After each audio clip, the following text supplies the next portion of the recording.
Now moving on to another one now, Elijah Kanchori Memusi will be the Orange Democratic Movement Party's flag bearer in the Kajiado Central by-election slated for March 16th, 2015. Memusi will now face off with Patrick Tutui of the newly formed Jubilee Alliance party in a by-election which is being touted by both CORD and the Jubilee Alliance as a litmus test for 2017 general elections. It was a celebratory mood for supporters of Elijah Kanchori Memusi when he was declared winner of the ODM primaries for Kajiado Central by-election at the Maasai Technical Training Institute in Kajiado Town. After the final tally, Memusi trounced his 4 competitors by a wide margin. Memusi garnered 9,523 votes.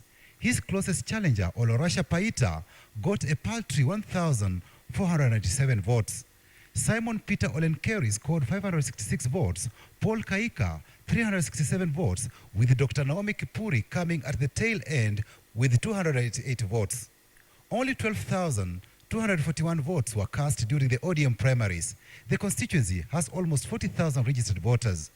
And we are warning our worthy rivals, Jubilee, if you think you are going to misuse state resources to attempt to intimidate, to hoodwink the people of Kajiado, we say we will match you blow for blow, pound for pound, shilling for shilling, dollar for dollar, power for power. We are ready to match you. Jubilee wasijaribu njia yoyote kufanya rigging kwa hii Kajiado Central, kwa sababu tumechukua Kajiado Central kama kipimo ya 2017.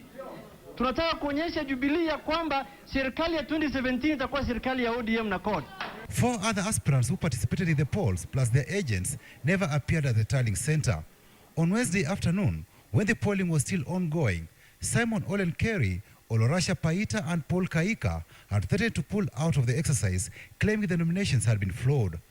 This was after a person was nabbed with 5 unmarked ballot papers at Il Basil polling station, visited the polling center and said the incident was minor. We believe that this is a minor incident of an attempt to defraud the electoral process, which was intercepted in good time. The culprit is now in police custody. We urge the police to make sure that upon full investigations, the law takes its course. Memusi urged his competitors to support him to clinch the seat, which became vacant after immediate former MP Josephine Kaiseri was appointed to the cabinet. Last week, Memusi participated in the Jubilee Alliance party primaries and lost to businessman Patrick Tutui. Tutui garnered 10,502 votes against Memusi's 8,848 votes. Memusi quickly ditched Jubilee Alliance party for ODM. Tutui will be flying the JAP flag and has already been presented with the party's nomination certificate. He will now face off with Elijah Memusi in a mouth-watering grand finale slated for March. Patrick Tutui, KTN. We go back to Narok County, and even as the leaders were reined in, court tension was high in Narok Town. Businesses were this morning paralyzed as protesting residents blocked roads demanding the release of their leaders. Kamche Menza is on the ground and she tells us what exactly is happening and how the mood is like. Kamche. Right now, I'm in Narok Town along the Narok-Bomet Highway, standing at a spot that earlier on this morning hell broke loose as residents grouped themselves and burnt tires and placed stones on the road, blocking the passage of vehicles. Some of the areas that the residents earlier this morning blocked include Katakala, Ewasonyiro, Ntulele, Narok Town, Loita, among other areas along the road. And police actually had a difficult time because the residents were the residents were spreading fast in burning the tires and blocking the road, and they had to lobby tear gas at least to disperse the residents. For now, at least what you can see behind me is that the road has been opened and at least we can see vehicles are passing, and that we cannot say that tension is not high as yet, because behind me actually you can see that the police vehicle is still standing by, keeping vigil of the residents here.